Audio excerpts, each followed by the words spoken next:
Well, to round out the summer, we've got a brand new event in Pokémon Masters that recreates the Festival of Masks in Kitakami, though obviously set here on Pasio. But with how the event features mostly Scarlet and Violet characters, it feels very nostalgic. Yeah, I'm feeling nostalgic for DLC that came out like 3 years ago.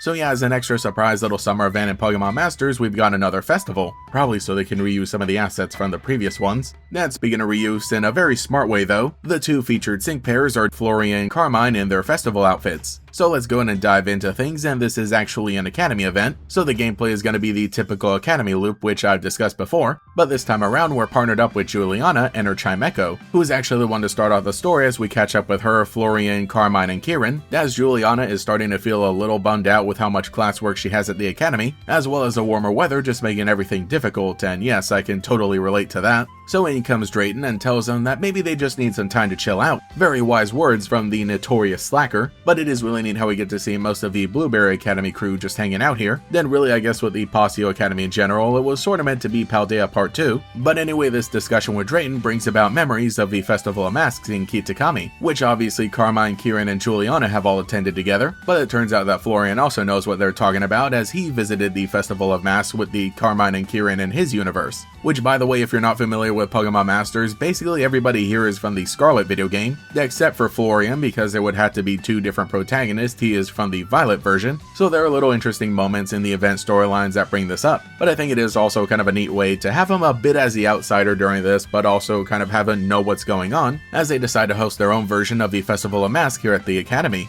Then Drayton just kind of showed up to share his ideas, so he's not really going to do any work, and it all falls to Carmine, who actually rises to the challenge to get everything organized. So they all plan to get their important schoolwork done by the time the festival would be, and on the actual night of the event it looks really nice. But also very interesting, they seem to have set up at the hot springs that we got in the event a few months ago as well, so that is actually kind of a nice use of the location, and I'm really expecting to see even more events taking place here. So Carmine and Florian are all dressed up for the occasion. However, it is pointed out that both Juliana and Kieran don't have their Jinbei because of different reasons, both of them being related to their Pokemon that messed them up, but I think we all know that it was done because normally for events, Pokemon Masters only introduces 2 characters at a time, and so this time around it happened to be Carmine and Florian. Though I gotta say, honestly, a huge missed opportunity. I know the designs aren't anything brand new, but you would still have to make the actual models, and because Pokemon Masters is a gacha game, they would have to take out their own slots in the store. But yes, I will say it is definitely a huge missed opportunity, and I honestly hope that they fix this next year. So until then, both Juliana and Kieran just have to hang out at the festival in their normal clothes. Though also, I don't know if I mentioned it, but the player character is here as well. He's just hanging out in the back and doesn't really say anything the whole time. Now I understand why they had to be here because it is taking place at the Academy, but in all honesty, I wouldn't have minded if they were just left out because they contribute like basically nothing. So they all go about the festival, enjoying the various parts of it, until Carmine finally brings up that they can also go do some Ogerpon. The little minigame that was a part of a DLC in Pokemon Scarlet and Violet. Honestly, I think it is pretty fun, especially if you play it on the Switch 2 where it actually kind of functions right, but it really kind of shows just how much work everybody put into recreating the event here, even though you don't actually get to see it in the mobile game version. But for the most part, it is just kind of like, ooh, remember the DLC, remember the fun time we had back then in the Teal Mask. Then it is also kind of neat that we get to see some of the Blueberry Academy students enjoying it as well, as both Drayton and Lacey are the ones who are running the Ogerpon.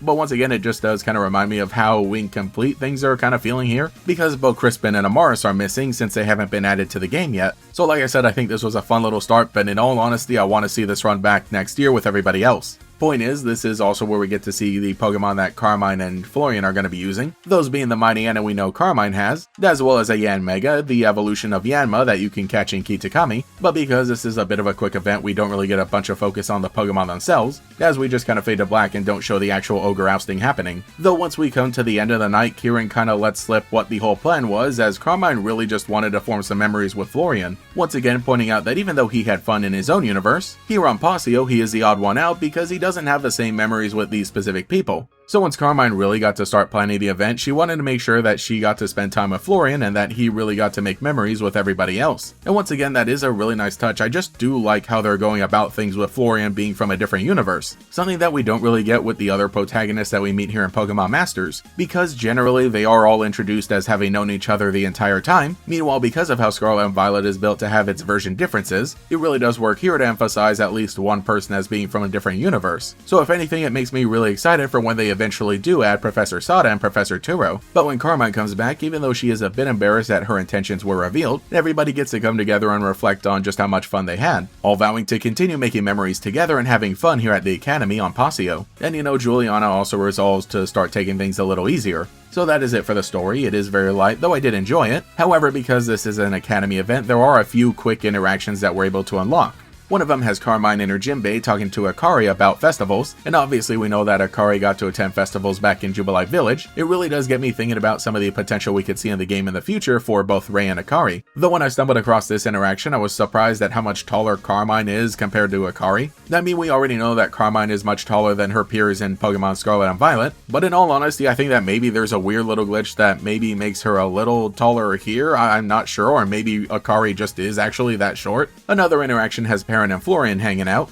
As we know from a previous event, that parent is a student teacher here at the Academy, but it is also nice seeing them catch up after their time that they got to spend in Kitakami in the main game. There's a moment where Juliana and Chris hang out, bonding over their schoolwork, which is great because in this story, Juliana's whole thing is that she's been spending too much time studying and could really use a break, and then interacting with Chris, one of the most studious characters here at the Academy. They both get to just kind of vent for a bit and talk about their struggles in some of the classes, but are both able to encourage each other to continue doing their best. And then finally we have Drayton and Gladion on the roof, where Drayton is just trying to slack off as usual, and Gladion is out there organizing his thoughts, being all moody no doubt, so they get to have a funny little moment as well. Though, you know, maybe it wouldn't be the worst thing if they both rubbed off on each other for the better, with Gladion maybe chilling out a bit more and Drayton getting a little more motivated. But for the most part, that is about all we have for this event, and I just wanted to chat about it because I thought it'd be a fun idea, and I did love a festival in the Teal Mask DLC, well, just, you know, really the Teal Mask DLC in general, but I think there are just some great fun vibes in Kitakami as well, and like I said, somehow it all just feels very nostalgic. It is also just so funny to look back and think about how the festival was teased in the base game of Scarlet and Violet before the DLC was even announced, and also how in things like the trading card game they ended up bringing the festival to life there as well, with some very nice cards, some great looking illustration rares, and even an entire deck that was based on the festival. This was a really fun one to play back when it first came out, and would be really fun to play nowadays if the Pokemon trading card game wasn't terrible. But anyway, before I get off on too many tangents, let me know what you think in the comments below about this event in Pokemon Masters, and also really the Festival of Masks in general. But anyway, like I said, maybe I'm just going off on too many tangents, so if you enjoyed watching this video, remember to leave a like, subscribe, and hype up the video as well. But for now, I've got to head off and enjoy my summer vacation, so I'll catch you in some other videos later on. Thank you to every channel member for your continued support, including the Great Gators, Cemetery Hill, Cosmo Zero, Shiny Swints, Star Shooter, Koi Koi 13, Cheez-It 62, Gator Kid 509, TF, Mathaclock 947, Taijirai, and Quago. If you would like to support, see your name here, get access to emotes for comments, live streams, sometimes early videos, and our members-only Discord server, you can become a channel member today. You can also follow me on Twitter and Blue Sky as well for more memes. Anyway, this is Gatorex, and I will catch you all later.